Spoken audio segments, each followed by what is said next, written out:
L'odeur de l'herbe fraîchement coupée et celle de la pluie. Est-ce que tu t'es déjà demandé d'où viennent ces parfums si captivants? Eh bien, c'est ce qu'on va découvrir ensemble sans plus attendre.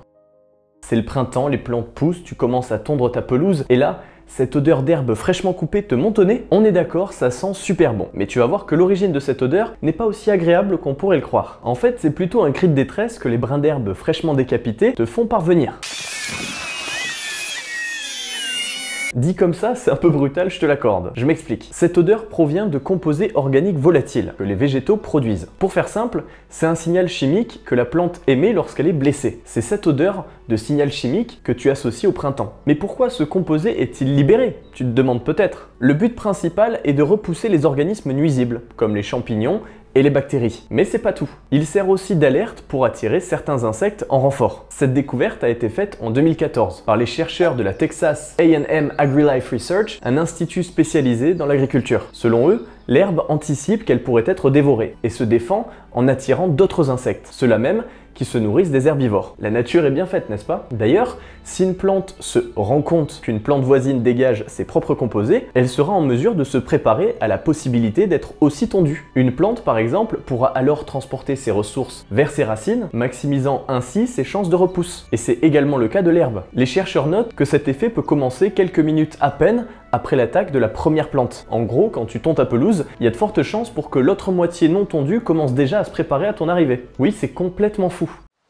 Passons maintenant à l'odeur de la pluie, un phénomène assez différent. Il y a plusieurs odeurs qui peuvent accompagner la pluie. Quand un orage approche et que les premiers éclairs tombent, tu peux parfois sentir une odeur qui rappelle celle de l'eau de Javel. C'est l'odeur de l'ozone, un gaz formé par les éclairs et transporté par le vent. Mais quand la pluie commence à tomber, qu'il y a un orage ou non, elle peut s'accompagner d'une odeur reconnaissable de terre mouillée. Cette odeur typique de l'été et des journées chaudes est appelée pétrichor. Ce mot vient du grec ancien et signifie littéralement sang de pierre. Ce nom a été donné par deux scientifiques australiens, la chimiste Isabelle Joy Baer et le minéralogiste Roderick G. Thomas, qui en 1964 ont cherché à comprendre pourquoi la pluie, qui n'a pas d'odeur en soi, dégage parfois un parfum si envoûtant. Dans leur étude, ils expliquent les processus chimiques en jeu et le lien entre chaleur, pluie et plantes. Le pétrichor est dû à plusieurs facteurs, notamment une huile végétale que les plantes produisent pour se protéger, ralentir la croissance des racines et la germination des graines lorsque les conditions sont trop chaudes. Cette huile s'accumule sur les feuilles,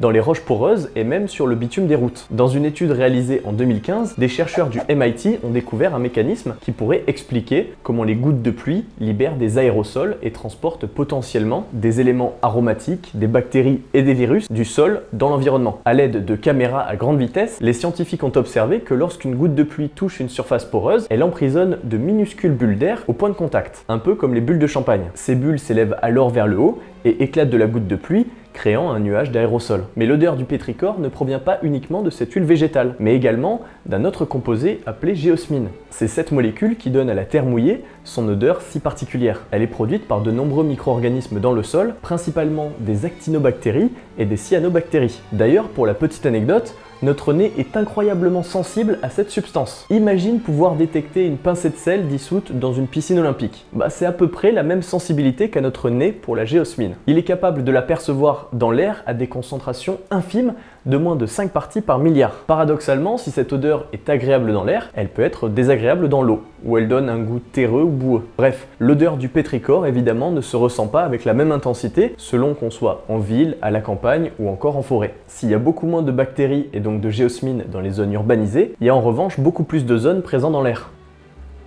Pour ce qui est de l'herbe coupée, une étude a exploré la relation entre l'odeur de l'herbe fraîchement coupée et les souvenirs d'enfance, en fonction de l'année de naissance des participants. Les résultats ont montré une différence notable entre les générations. Les personnes nées avant 1960 ont tendance à associer cette odeur à des souvenirs heureux de l'enfance. Pour eux, l'odeur de l'herbe coupée évoquait la fierté liée à la responsabilité de tondre la pelouse, une tâche qu'ils considéraient avec satisfaction. En revanche, les participants nés après 1960 ont exprimé des souvenirs moins positifs, associant davantage cette odeur à une corvée qu'ils trouvaient désagréable. Cette différence suggère que le contexte social et culturel dans lequel une personne peut grandir peut fortement influencer la perception olfactive et les émotions qui y sont associées. Mais il y aurait aussi d'autres explications. En fait, les composés organiques volatiles libérés par l'herbe ne sont en réalité pas très différents de ceux des plantes, fruits et légumes qui figurent à nos menus. Tout au long de l'histoire de l'évolution, nous avons utilisé ces informations pour savoir quand telle ou telle denrée était mûre. Et ce qui fait que l'odeur de l'herbe coupée semble si différente, c'est que la quantité de ces composés organiques volatiles libérés dans l'air est bien plus importante. Pour ce qui est de l'odeur de la pluie,